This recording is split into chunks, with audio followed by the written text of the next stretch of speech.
네, 오늘 말씀은 요한복음 1장 51절입니다. 오늘 저는 성경에서 가장 중요한 계시를 말해야 되는데요. 그것은 하나님의 거처가 인성과 밀접하게 연관되어 있다는 것입니다. 읽어보겠습니다. 여러분은 하늘이 열리고 하나님의 천사들이 사람의 아들 위에 오르락내리락 하는 것을 보게 될 것입니다. 이것은 주 예수님께서 직접 하신 말씀인데, 이것은 창세기 28장에 있는 야곱의 꿈을 주님이 이야기한 것입니다. 여기에 우리가 사람의 아들이라는 표현을 눈여겨보아야 합니다. 주 예수님은 하나님의 아들이시죠. 그런데 여기에서 주님은 자신을 사람의 아들, 인자라고 표현했습니다.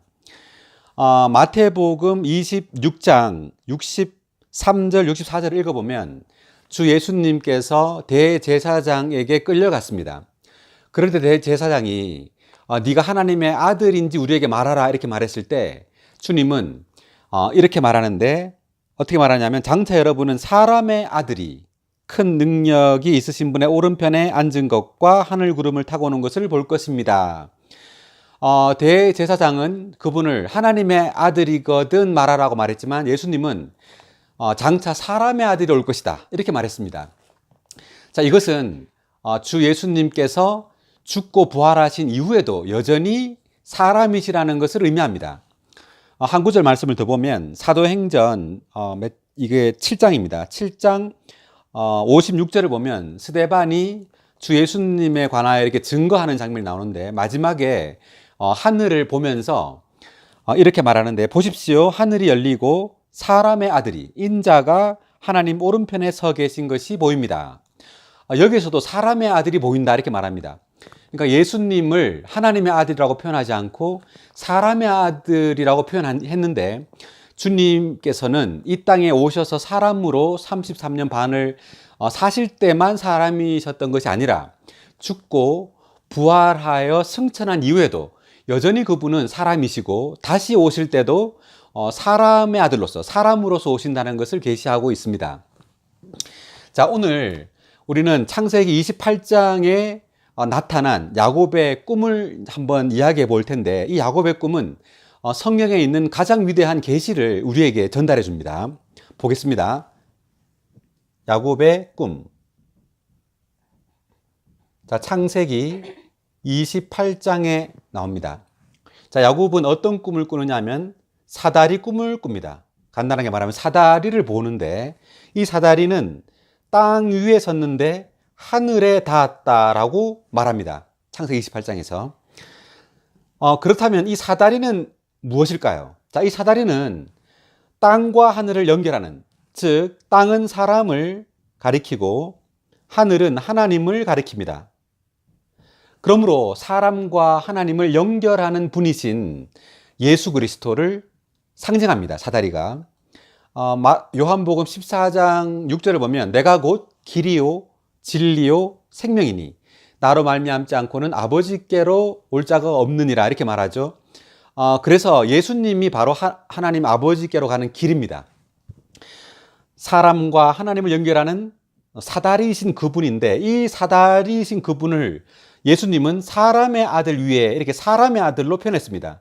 자, 예수님을 하나님의 아들이라고 표현하지 않고 사람의 아들, 즉 예수님을 사람의 아들, 인자라고 표현했는데, 물론 예수님은 하나님의 아들이시죠. 하나님의 아들이심과 동시에 그분은 또한 사람의 아들입니다.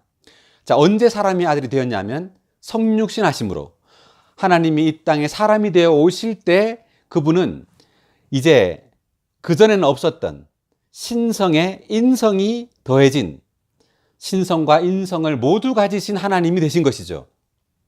자, 이것은 하나님의 집과 관련되어 있는데, 왜냐하면 야곱이 이 꿈을 꾸고 난 다음에 어떤 행동을 했느냐 하면 야곱이 베개하였던 이것은 돌입니다. 자, 이 돌베개를 세웠습니다. 이렇게.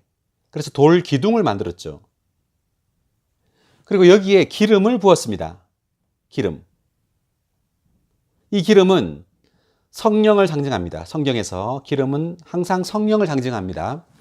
자, 이 돌은 바로 흙에서 돌로 변화된 믿는 이들을 상징합니다. 믿는 이들. 우리 저번 시간에 베드로라는 이름에 대해서 배웠습니다. 베드로는 돌이라는 뜻이죠. 그러므로 흙인 사람이 돌로 변화되는데 그것은 이 기름에 의해서 그렇습니다. 우리가 주 예수님을 믿을 때 성령이 우리에게 부어집니다. 주님의 영이 우리에게 부어질 때 흙에서 돌로 변화된 이 사람. 자, 이 사람이 곧 하나님의 집이 되는데 이곳의 이름을 야곱은 베델이라고 말합니다. 베델. 베델의 뜻은 하나님의 집이라는 뜻입니다. 하나님의 집, 하나님의 거처.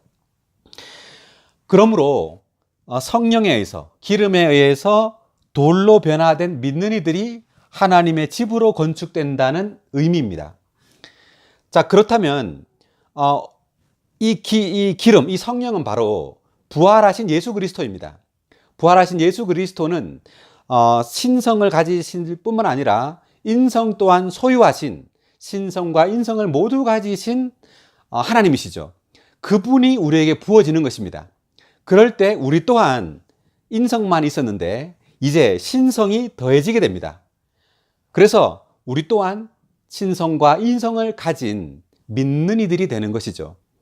이렇게 하나님의 집은 신성과 인성의 연합입니다. 하나님이 거할 영원한 초소는 다만 신성만으로 이루어진 것이 아니고 또한 인성만으로 된 것도 아닌 신성과 인성이 연합된 단체적인 구성체입니다. 결국 우리는 하나님을 표현하는 하나님의 집인 베델이 될 것입니다. 이것이 야곱이 꾼, 창세기 28장에서 꾼 꿈의 의미입니다. 자, 오늘 말씀은 여기까지 하겠습니다.